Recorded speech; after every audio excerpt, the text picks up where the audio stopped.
أعوذ بالله من الشيطان الرجيم.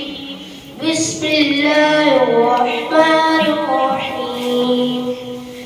وإذ قال ربك للملائكة إني جاعل في الأرض خليفة قالوا أتجعل فيها من يفسد فيها